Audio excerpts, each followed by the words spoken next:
What's this? What's this? It's a podcast, Brian. We do one every week, hypothetically. This is all the power you ever had. Now it is mine. Pity, there is not more time for us.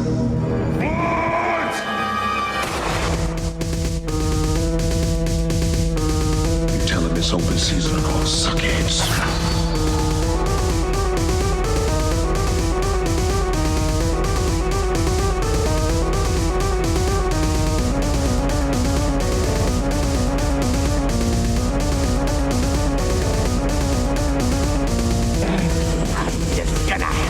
Teach you a lesson. No more clowning around. Fire in the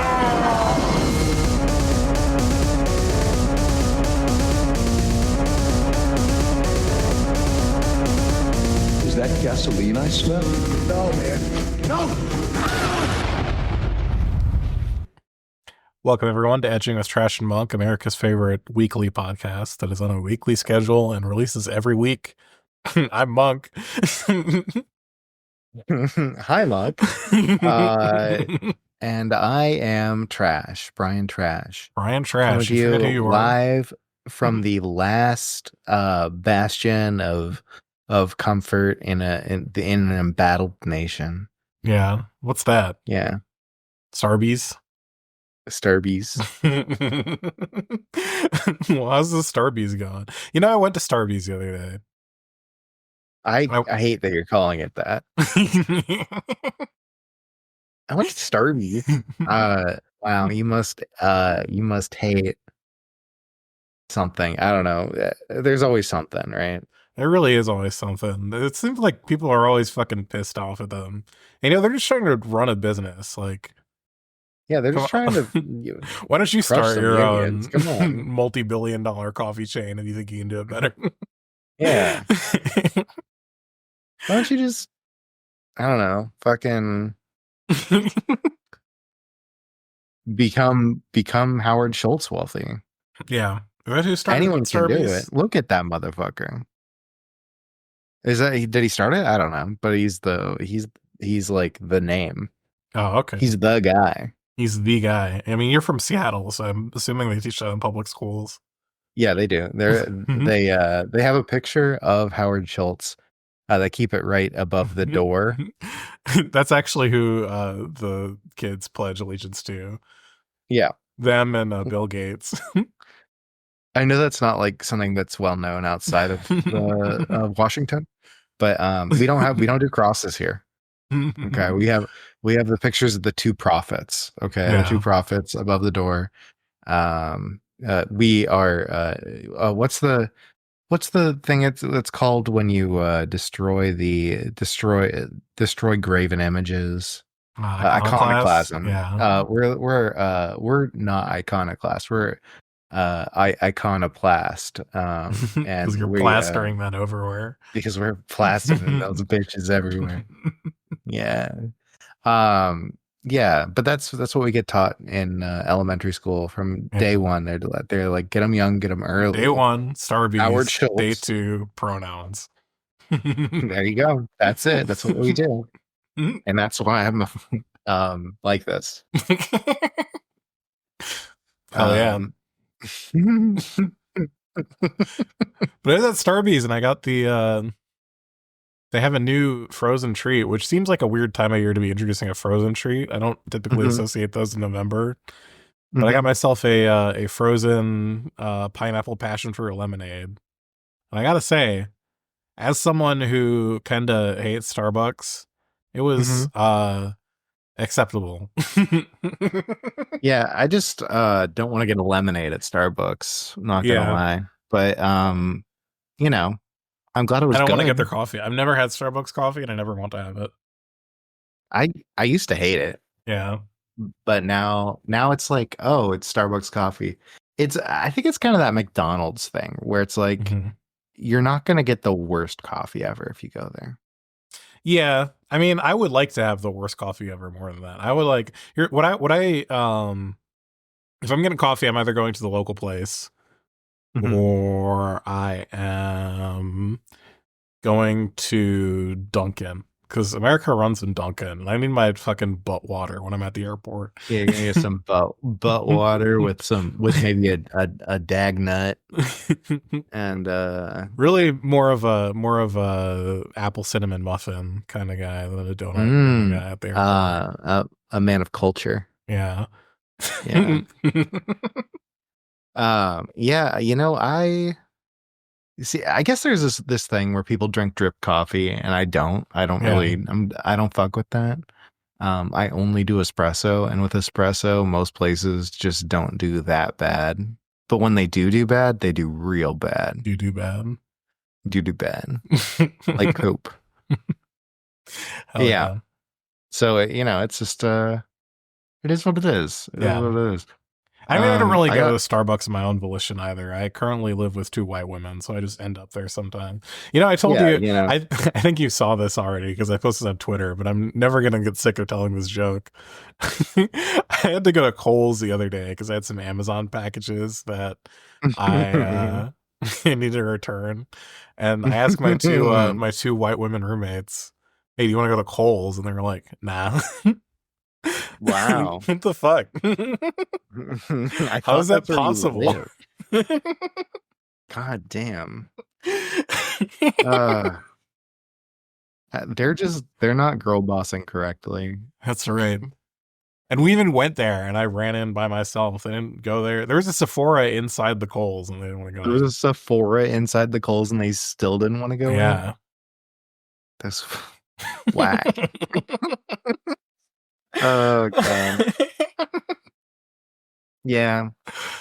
It's a new world. It's a new world, We're no longer in Biden's America.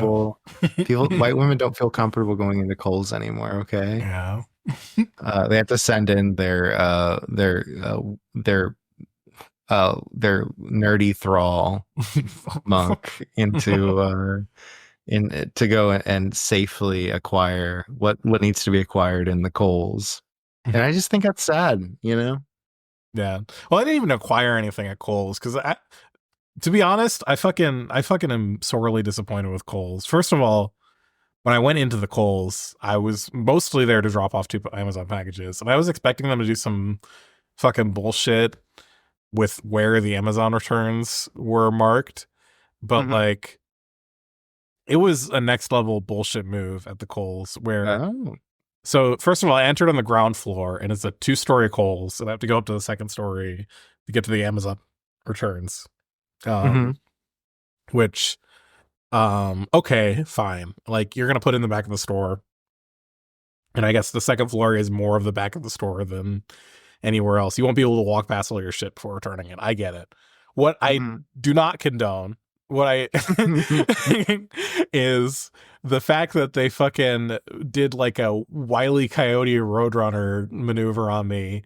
And when I take the escalator to get up to the 2nd floor of the Kohl's, there is a sign pointing saying, go left for the Amazon returns. And you have to do a whole circle to get I have to go like 340 degrees around the store. And if I went right, it would have been just right there. But they actually? The sign, yes. The sign tells you to go like all the way around. They're like, you want to go to the Amazon package thing, you got to do a full circuit of the store and look at everything, okay? And they're maximizing opportunities here. And I actually did want to buy something. I wanted to buy, because I see all these YouTube shorts these days about these people who are roasting like garlic in these cute little ceramic baking trays, and just spreading garlic and everything. And I'm like, I want one of those ceramic baking trays because I do it and I roast them in a Pyrex, except my Pyrex is shitty Amazon made in China Pyrex. So I think it's probably not good in the oven. It's faux rex, yeah. So I wanted some like little fucking ceramic baking dishes with lids and shit. And that is like peak like thing you buy at Kohl's in my mind. But I guess I'm wrong, and that's not something they have at fucking Kohl's, because I didn't see a single. I went and I like spent as long as I was willing to spend in a Kohl's in that fucking home goods aisle looking for this thing. I didn't fucking find it. Yeah. I don't think I've ever coal didn't come to the Northwest until kind of recently. Yeah. And I don't think I've ever been in one, so I don't know what it's like. But I've been in many other of the big box. Like at TJ Maxx, you Yeah. fuck with that? I've been a Maxxinista. Okay. You're TJ Maxxing. TJ Maxxing. Yeah. I've seen the things, I know what it's like in there. And I frankly love the vibe. No wonder I'm like this. But yeah, I haven't been in the Kohl's. It's a new experience I need to try out because it sounds tortuous.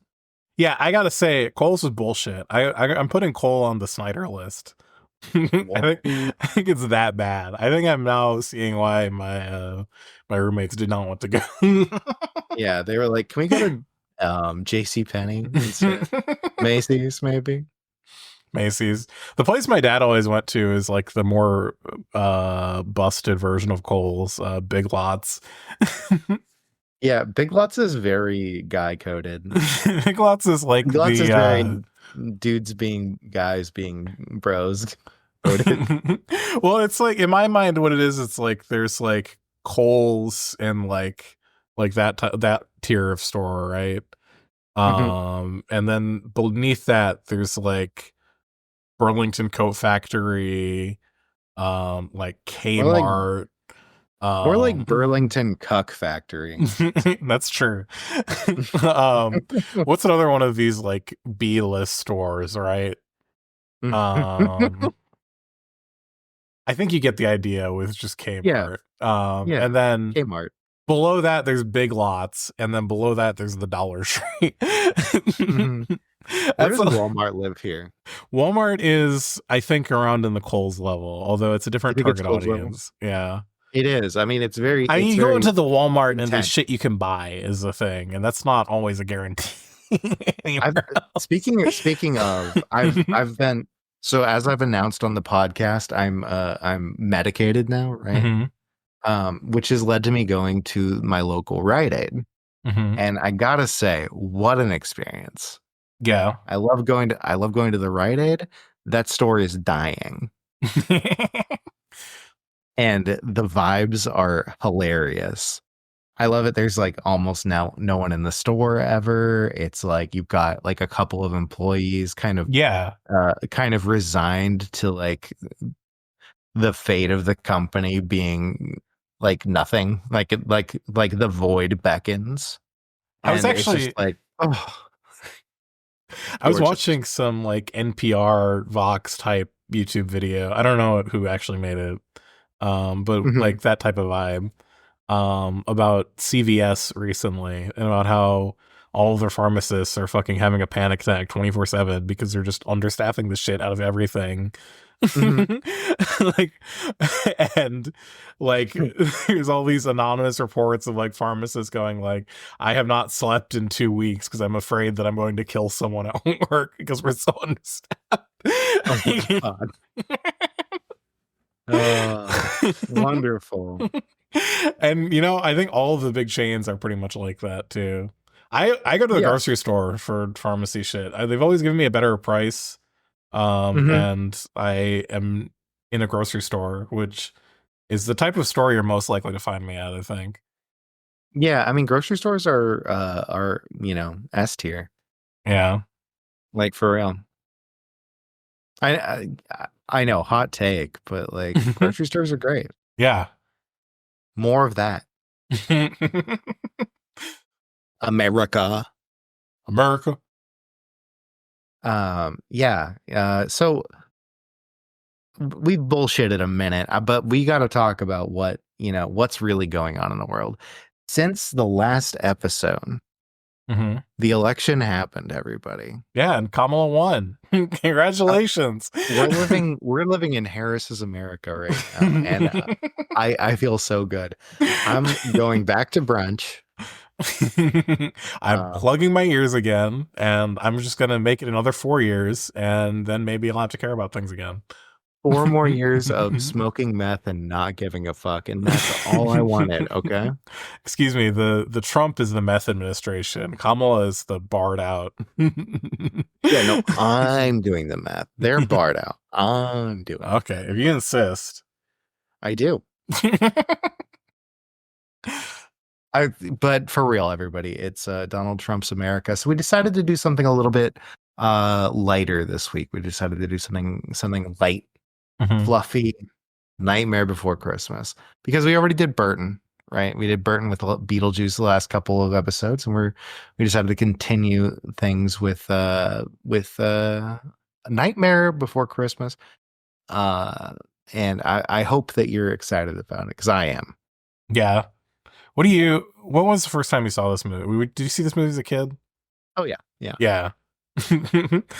I saw this movie as a young child, and has affected a lot of how I see the world, I think.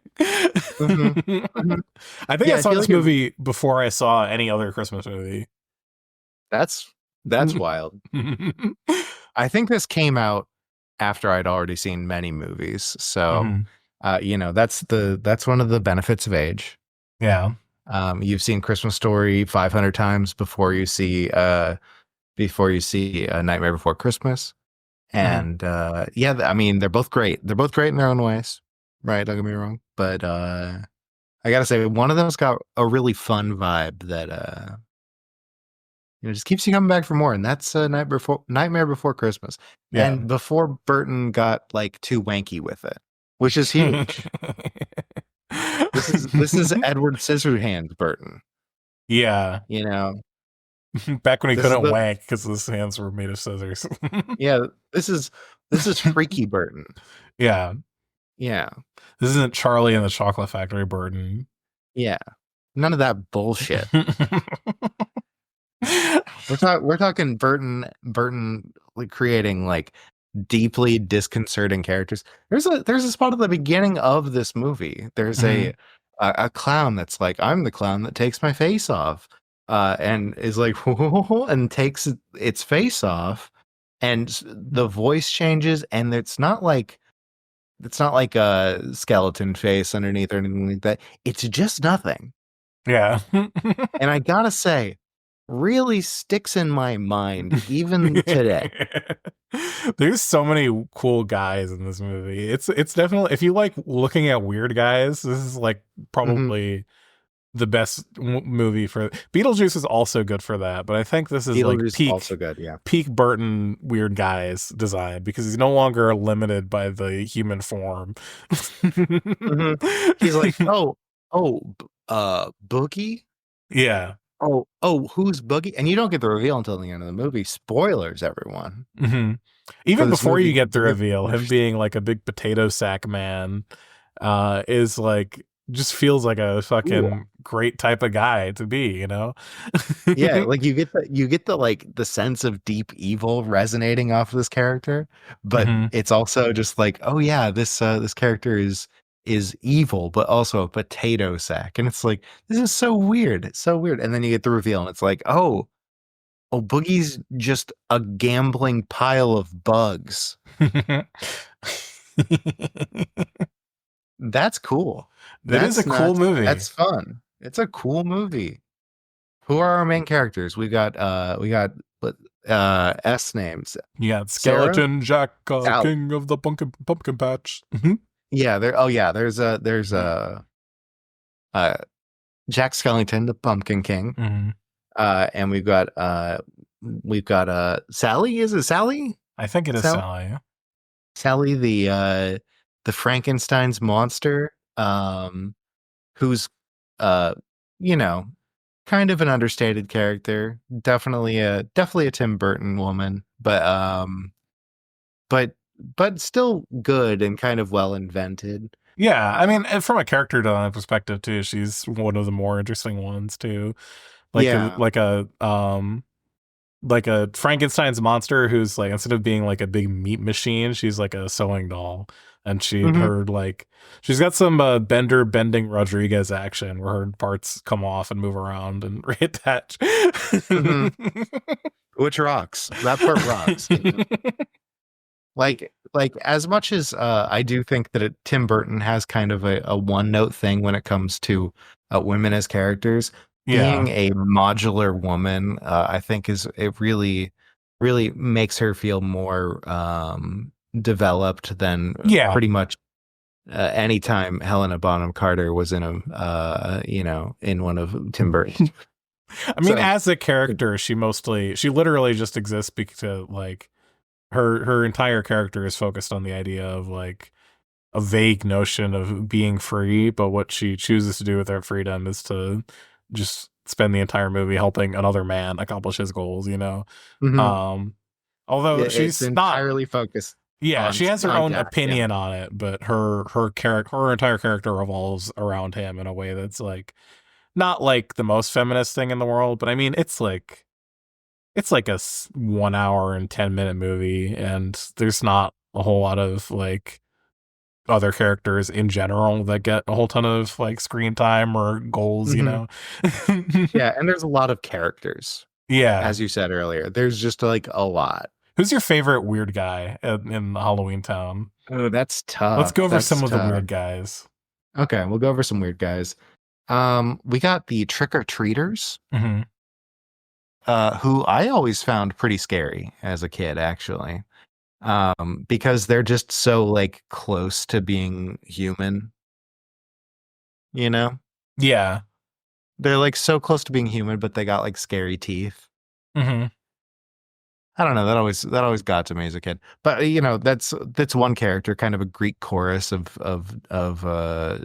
trick-or-treating children who Mhm. also have some sort of agency in the movie too, which is interesting. Let's see. We got the mayor. Mayor's amazing. The mayor is good. Fucking love the mayor. We got the werewolf grandma. Werewolf Grandma's good. What do you think about the sticky guy? Wait, sticky guy? Wait, which one's the sticky guy? There's like a guy that looks like he's made of like burnt caramel that like keeps sticking to things. Oh yeah. The like sludgy dude. Yeah. Yeah. I mean, I like the design, but got like no play. No, but like that's the kind of the point I'm making is like some of the characters do get more play than others. Like there's definitely like a main like grouping of characters that are the ones that like are sort of like the leader of the motley crew that makes up Halloween Town, which sort of seems like it's in a perpetual existence of just having like a badass like Dracula type show and preparing for the Dracula type show. There's always preparing to do Halloween all year long. Yeah. Yeah, and that's amazing. I love that concept. Yeah. It does raise some interesting questions, which I do want to get back to later on about the metaphysics of Halloween Town. But like yeah. there's some with speaking roles, but there's a lot of characters that like still like even if they are only on screen for a little bit, they've got like their own like thing going on, you know. I like the snake a lot. Snake's very good. I like the there's a guy that has like a little guy living in his hat that has a little guy living in his hat. That guy fucking rules. That slaps, yeah. I really like the musicians, the like three musicians. Yeah. They're fun. I like that all their instruments can only play in minor. They try to play some things up and they're just like, nope. Yeah. We don't do it. And like so like not to like get too deep into explaining this movie because this is like the type of movie that I can't imagine anyone not seeing. You know. I know, right? But like so like it's a pretty simple movie. It's like they like they're in Halloween Town. They all are Halloween guys. They love Halloween. It's their whole thing. Except their head honcho Jack is like emo about it and is like, I'm too good at Halloween. I want to do something new.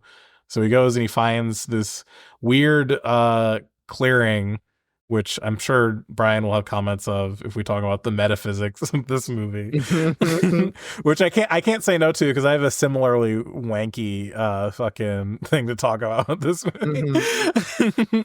And he discovers like these trees with all these different like doors to other holidays. And he goes through and finds himself in Christmas Town. And he's like, oh, cool, Christmas is cool. And they try to fucking do Christmas, but they're all Halloween dudes, so it comes out fucking dark and twisted. It's their dark, twisted Christmas. And then hilarity ensues, and they fuck it up, and then they get Santa to fix everything, and that's the end of the movie. It's not like a plot movie, but it's like it's fun the whole way through. It's just really fun. It's like it's just a fun romp. It's a musical. And it's an animated musical, which I think is something that you don't get to see too often, especially claymation, which this is. Claymation musical. And it's pretty unique for that. But yeah, there's like it's just like it's a very unique, charming movie, light on the plot, big on fun, big on having interesting guys. It's and it's big on appealing to high school emos in the 90s and 2000s. Did you ever listen to the Rise Against cover album of the Nightmare Before Christmas soundtrack? No, I didn't, but I did. I like, which is amazing because I like both of those things. I like Rise Against, and I do like. It actually is pretty good, even though it's very hot topic. I mean, the Rise Against is just a very good band too. So they actually, I think the lead singer bought a house next door to where my grandma used to live in Arlington Heights. Wow, that's very interesting. I wonder if he ever. Well, no, your grandma probably didn't live there anymore when he moved in, but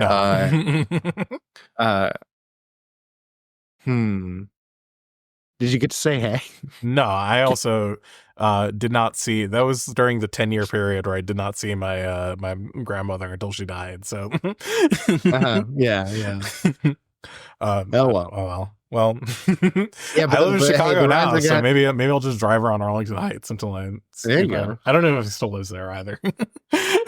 Yeah, I don't know. The Rise Against guy. I'm just like, hey, can you tell me more about revolutions per minute and how cool that album is, because it's a really cool album. Forever. I don't know. Fan. I'm a fan. What can I say? What about okay, characters. Yeah. Let's see. We got the witches. I think the witches are underdeveloped and not very cool. Same with the vampires.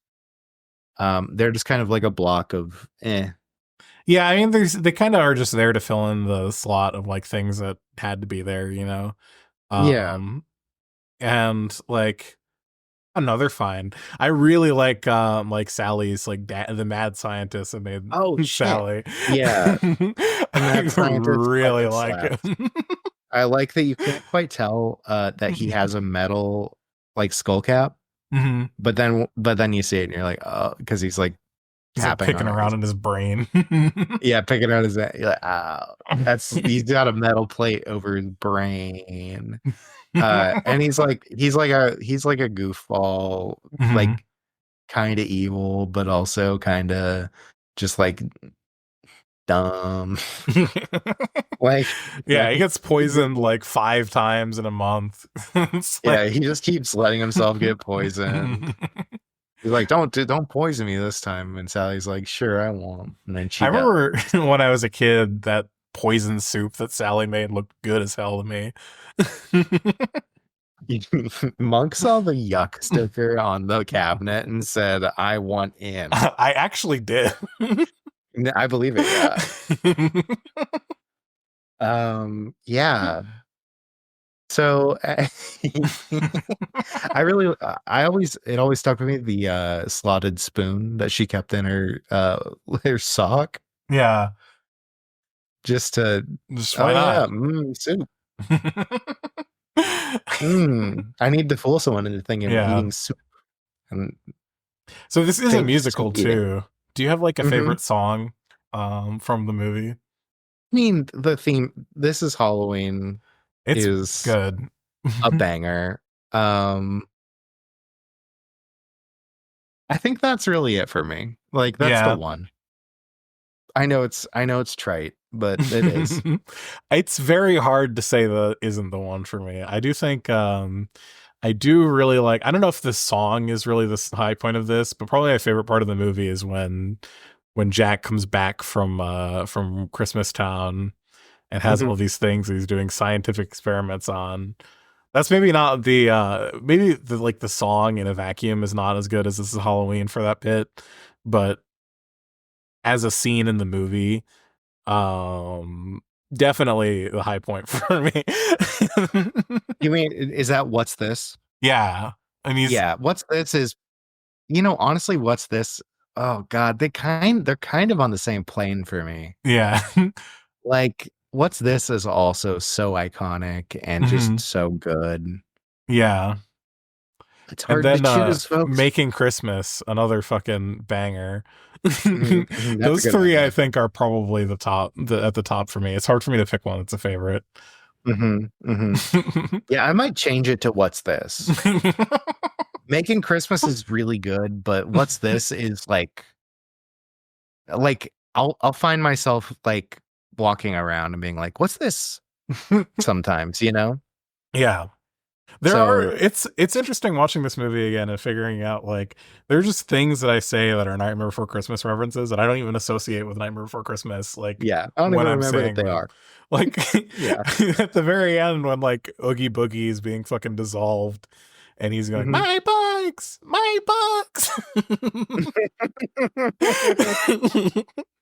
fucking goated. Monk's always talking about his bugs. My bugs. There's also a line that I forgot about that my mom always brings up whenever she watched the movie, where it's they're going upstairs and it's also just before What's This? It's he's like talking to Dr. whatever his name is. And he's upstairs and he's like, I need some equipment for experiments. And the doctor's like, that's so good. Curiosity killed the cat, He says, I know.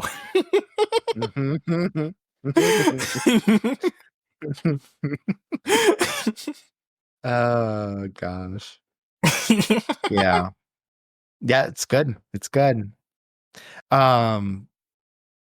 What's the name of the dog? Ghost dog. Shoot, I should know that. I know. I'm like, that dog has a really. It's got a really like good name. Good name, yeah. Oh. I'm looking it up. I'm cheating. Yeah, I figured as much. It's fine. Zero. What a good name for a dog. And also just like what a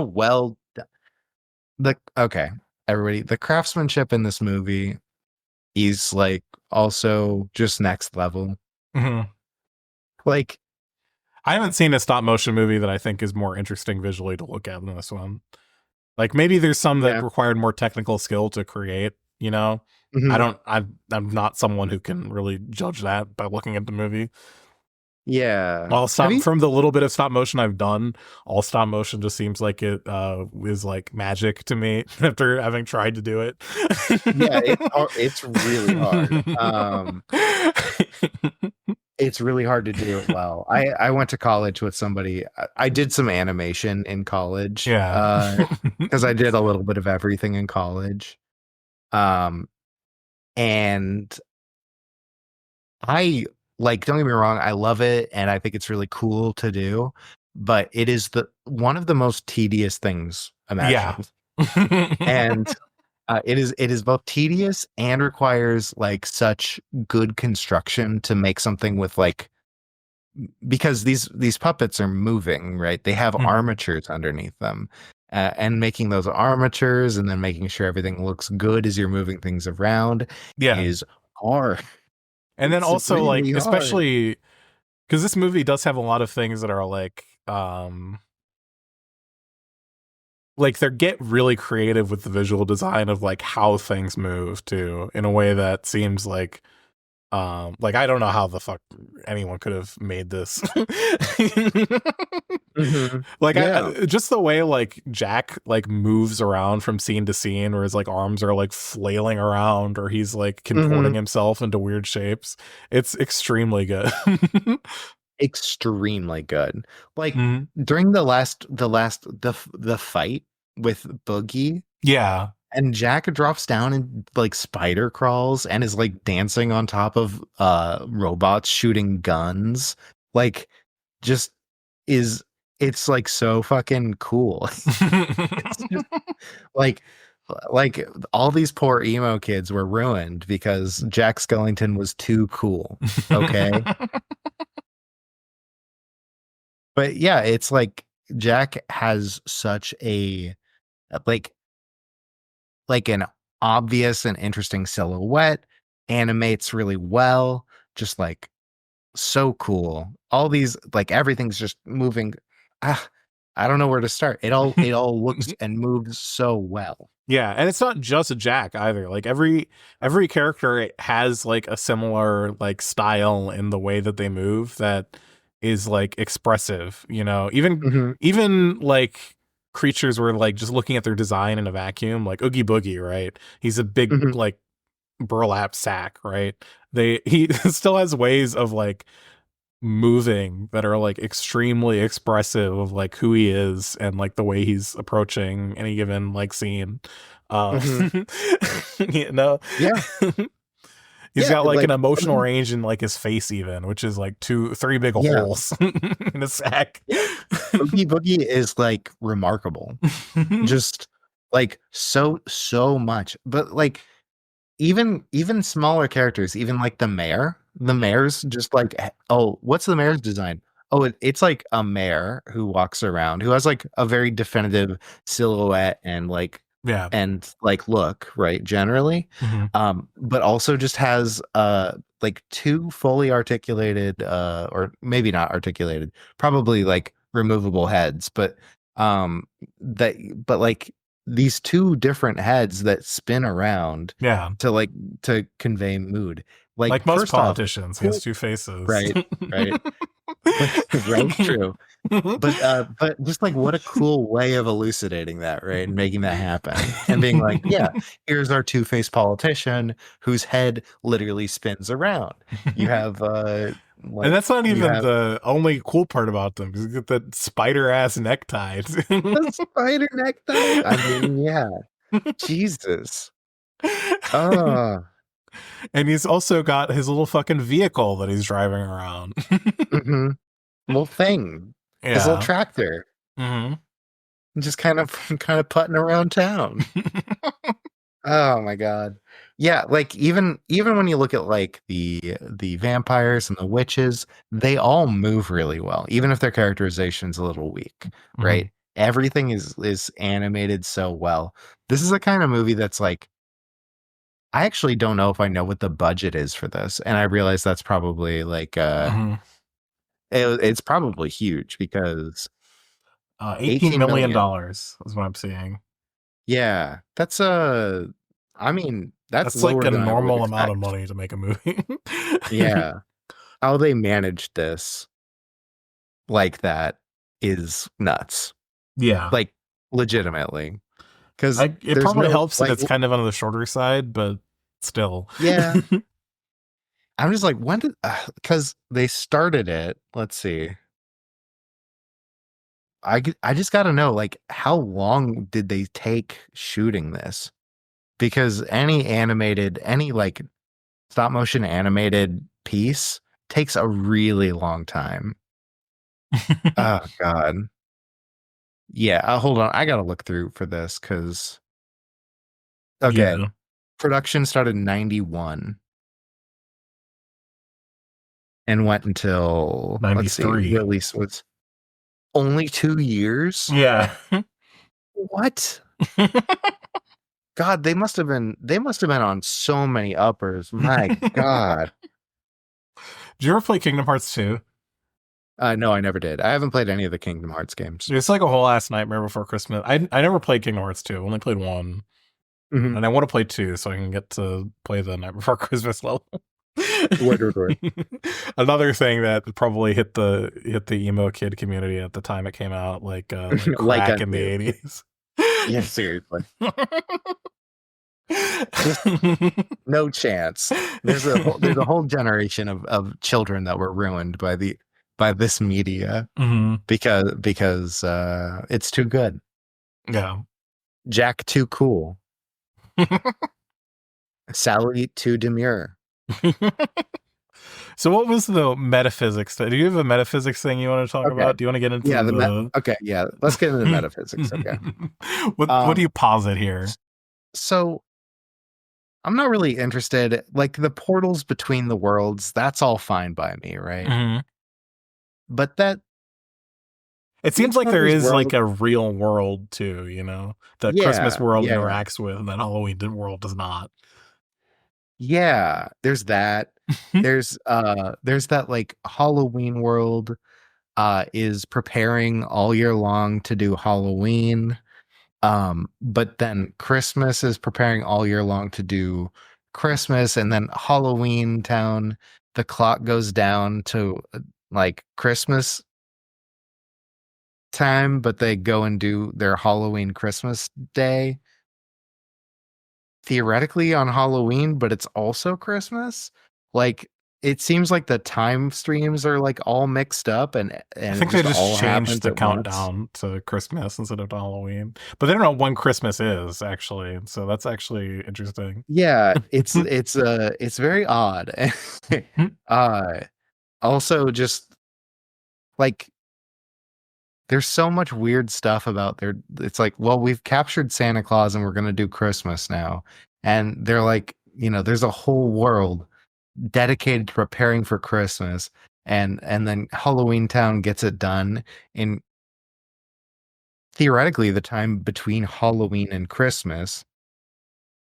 Well, you see you see the timer, right? You see like, yeah, there's like, so it takes about like half a year, right? Because the after like what's this, he talks to everyone about we're going to start doing Halloween, and the timer says like 150 days or something like that. So theoretically it takes that long. Yeah, it's just odd. It's odd. The time frames all are weird. Are these like dimensions? Are we talking like we've got like D&D style dimensions layered on top of each other? Yeah. You know, is this the Shadowfell? They're in the Halloween plane. Yeah, are you in the Halloween plane, right? Are you in the Christmas plane? I think that would be the only way to really interpret it. That makes sense. Yeah. Yeah.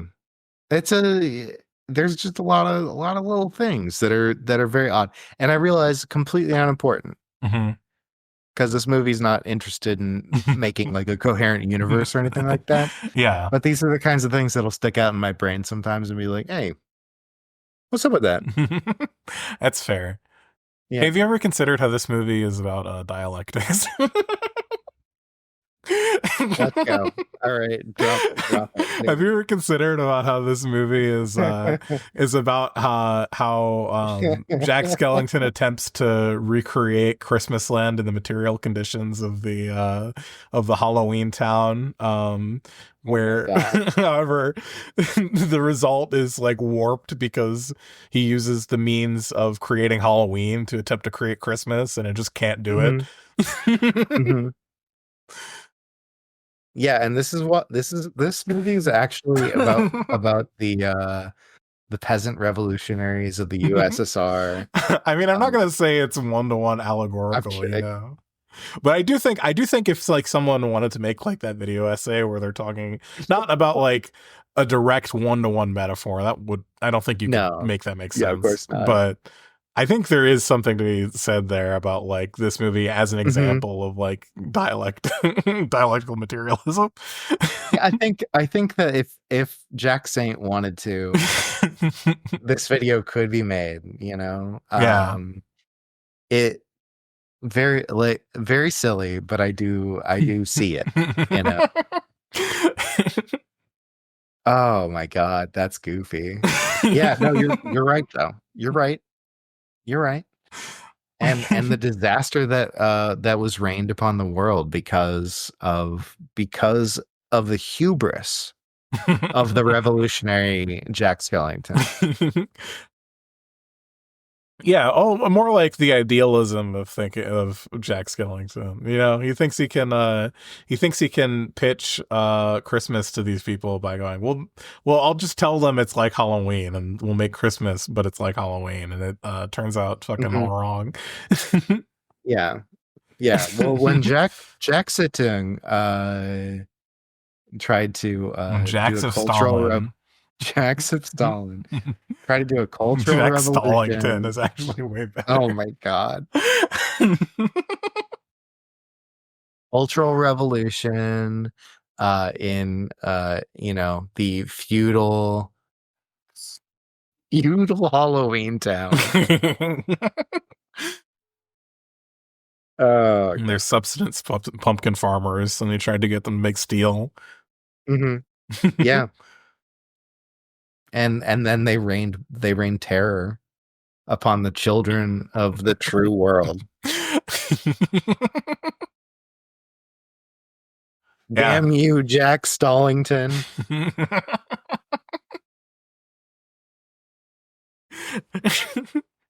What they should have had is they should have had him been a Posadist, and he makes a bunch of nukes. It just makes nukes. Yeah. Yeah.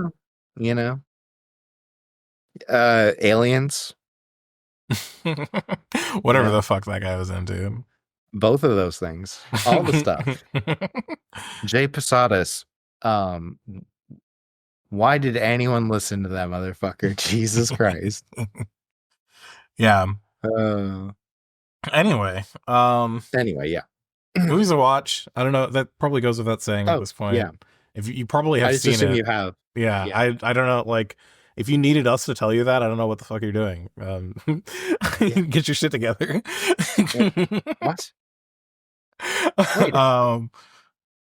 Hold on. What is it? That's so funny. I'm just looking at the cast right now. Yeah. And did you see Paul Rubin was in the movie? Yeah, Paul Rubens was who's Locke? He's one of the trick-or-treaters. Okay, got it. Lock, stock, and barrel. I like Paul Rubens. So. Danny Elfman sang a lot of the Jack Skellington parts, it seems like, and that's fun. I didn't realize that was a thing. Glenn Shaddix, who played the you remember in Beetlejuice we were talking about the about Catherine O'Hara, her eunuch at the her well, that's Glenn Shaddix. Glenn Shaddix played the mayor. Oh, okay. Yeah. Makes sense, I guess. Yeah. Catherine O'Hara is also in the movie, plays Sally. I didn't realize that. That's cool. Let's see. Greg Proops. Everyone's most hated whose line is it anyway character, playing multiple parts, the devil, the Harlequin demon, and a sax player. It seems like that's most of the people in here. It falls off a lot in the recognizability of names after that. I don't know Ken Page, but Ken Page did Oogie Boogie. And I gotta say, amazing performance. Amazing. Absolutely. Amazing. Yeah. And Chris his whole thing is cool. Is fucking so cool. His whole like weird like New Orleans voodoo casino type zone. Mm-hmm. It's his man cave. Yes. It's interesting. It's interesting. Also, the voice actor for Jack Skellington, Chris Sarandon. I don't know if any relation, Oh, Oh, married to Susan Sarandon. Interesting. That's where her name came from. Okay, got it. So they were related in that they got married. Got it.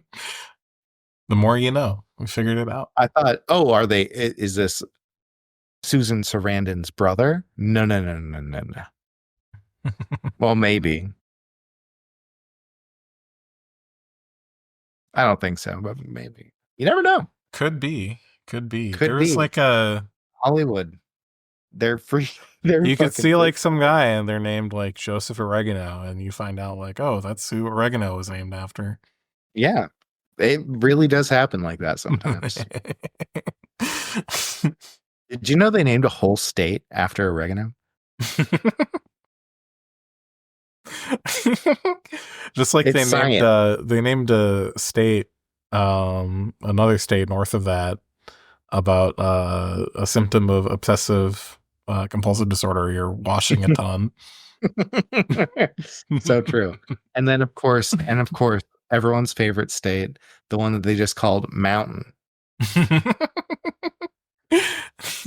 Everyone's favorite state, the one where they make all the cans. Everyone's favorite American, United States American state, Canada. Hey, look at this Halloween costume. It's great. Yeah, I saw it. It's a costume of it's a dog wearing a Zero costume. He's got a little hat with Zero's head on it. Yeah, I wish it was a face mask, but also I feel like that would lean a little bit into like my dog is in the KKK. Yeah, I also don't think a dog would ever want to put that on. No, a dog would hate that. Absolutely. But you probably get a baby to put that on, though. That's true. You could put it on a baby. Baby probably wouldn't like it either, but it's harder for them to fight back. You know, you yeah, whatever you want to, baby. They're helpless. They're helpless. You can treat them however you want when you're putting a costume on them. You can just be like, you can shake them around. Like, oh, you can throw them off a fucking building. They don't care. What are they gonna do? What are they gonna do? They're gonna go to therapy. Yeah, later. Yeah. If they survive, yeah, that's what they're gonna do. Alrighty. Oh God. You got anything else for this movie? Catherine O'Hara stays winning. Then Tim Burton fell off after this. There you go. Boom. Yep. Is this the last good movie Tim Burton was involved in? Oh, good question. I can look at a timeline of that. Because there definitely was a last one. Tim Burton movies. Release date. We're looking. Oh my God, he did a Dark Shadows movie. I still have to watch the Tim Burton Planet of the Apes movie, actually. That one was after this. Which one is that? Planet of the Apes. I know, but like, what the fuck happened? It has a corn song in the trailer. That's all I need to know. What?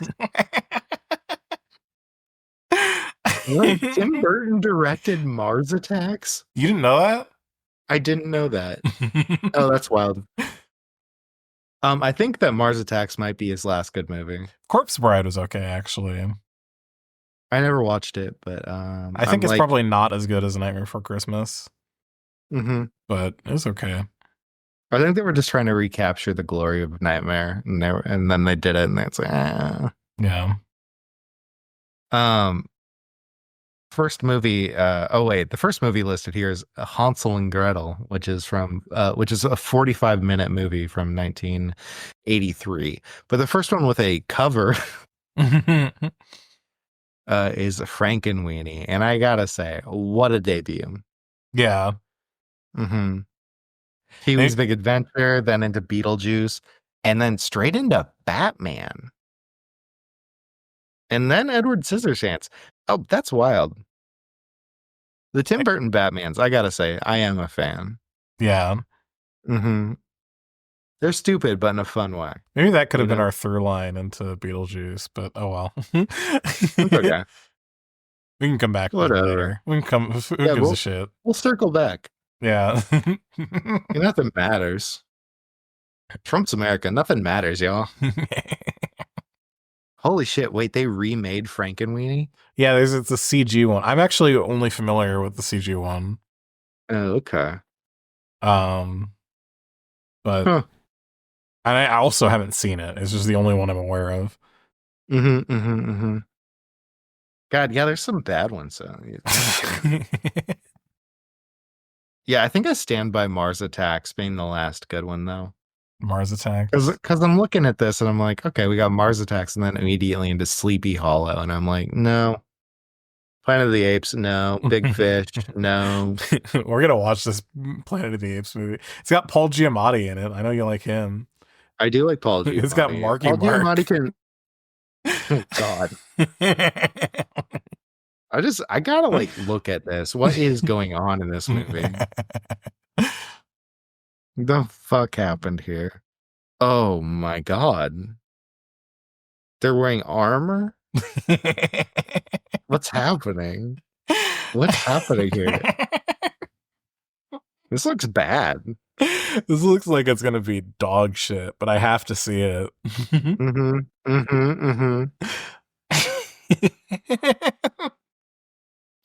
Oh my God. Who are the fucking actors here? I thought I saw somebody's face through an ape mask. Chris Christopherson is in this fucking movie? What the fuck? That's insane. This movie's insane. I haven't seen it, and I'm just like, no. No. I thought maybe this was going to be part of the like collection of the War for the Planet of the Apes, Dawn of the Planet of the Apes, Rise of the War of the Planet of the Apes. This is its own thing. Yeah, this is its own separate thing. Damn. Oh God, yeah, this can't be good. It has everyone in it too. It's like Mark Wahlberg, Helena Bonham Carter, fucking Michael Clark Duncan, fucking Paul Giamatti, fucking Chris Christopherson.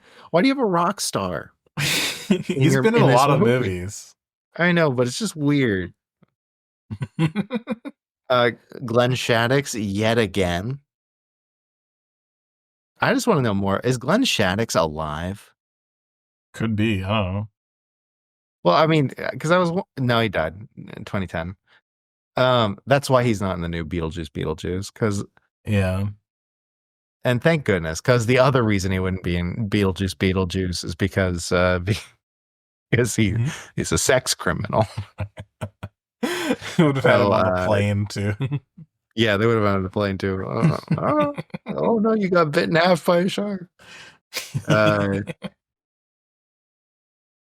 Yeah.